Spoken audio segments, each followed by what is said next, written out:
Our theme for the next few weeks, thirsty. Quenching your spiritual thirst at the well. Part 1, thirsty. Quenching your spiritual thirst at the well. Part 1. The spring of 2011 will go down as one of the hottest in this community since record keeping. It has been suggested by some this past spring, the second hottest in our history. Thinking about that, I couldn't help but to think on how hotness causes thirstiness. Have you ever been thirsty? Have you ever been thirsty? Brother Guy, I do not mean being in a state where you merely desired a drink, but I'm asking whether or not you've ever been thirsty. I'm speaking of the time when you craved liquid, not just any liquid, but you craved for water. Water does something for us that no other liquid does. Many of you knew my father. When I was but a lad, we fished often. We had a few favorite fish spots. Gary, where Dad often would go. One of those that I recall, 7 Bridges. Those of you from Middle Georgia remember where Broadway, Houston, and 2nd Broadway, Houston, and Pinona come together.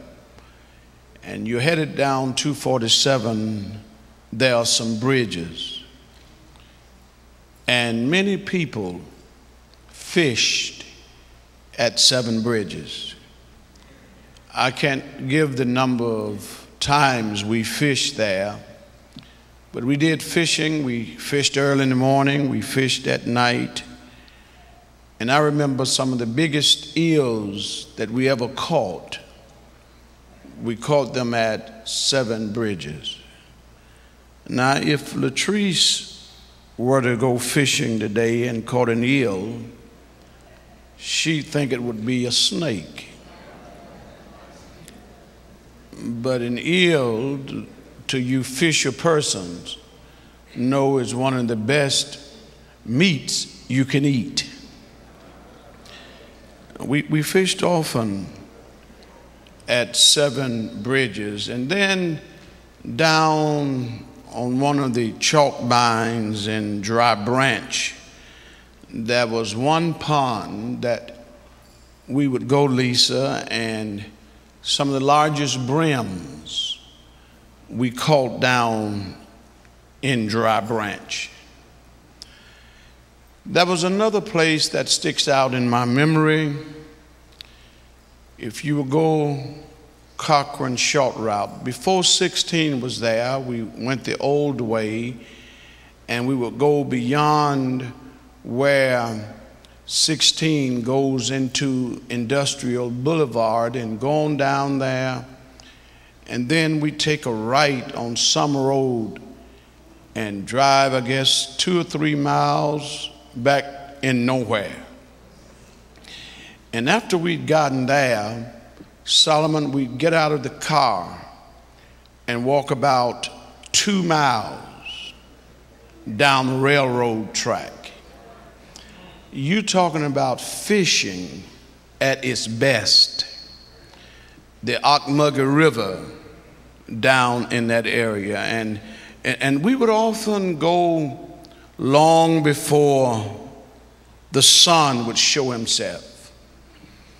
Sometimes we would fish through the evening when the sun hid himself behind the western slopes. I shall never forget this one day. We had been down fishing at the River Gary Cochran short route, and they were sure enough biting. We had eaten the snacks, the sardine were gone, and the water gave out. And Brother Hamp, we had eaten some pork and bean.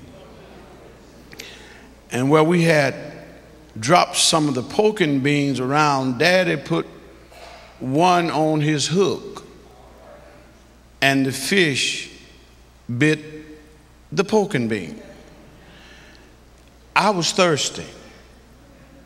I wanted to go, but Daddy would not leave until there was nothing with which to fish. Thirsty. I just wanted some water. And when we finally left, we came back out to Cochran Short Route, and Moses, we went on down, and there was a store down somewhere where 16 is, and that they didn't have bottled waters in those days. Daddy bought me an orange soda. I remember as vividly as though yesterday, I ate the orange, I drank the soda, but I was still thirsty because the soda was not water. Water does something for us, Tunstall, that nothing else does. And so today, as we try to lay a track for this series on quenching our thirst, I was led to the prophecy of Isaiah. Isaiah, from the Hebrew, Jeshoyah, means the Lord has saved. The Lord has saved. He was a prominent prophet of God. He is listed with the major prophets. And out of all of my studying the Bible, and I've been the student of the Bible for many a year, this past week I ran upon this that I've read over. Isaiah's wife was a prophetess. Some of us have studied Isaiah's writing. His wife was a prophetess, and being one who was brought up in the traditional Baptist church, I understand how many of you feel about women carrying God's word. So I don't want you to argue with me. I'm just telling you, Isaiah was married to a prophetess. Now, I hear some of you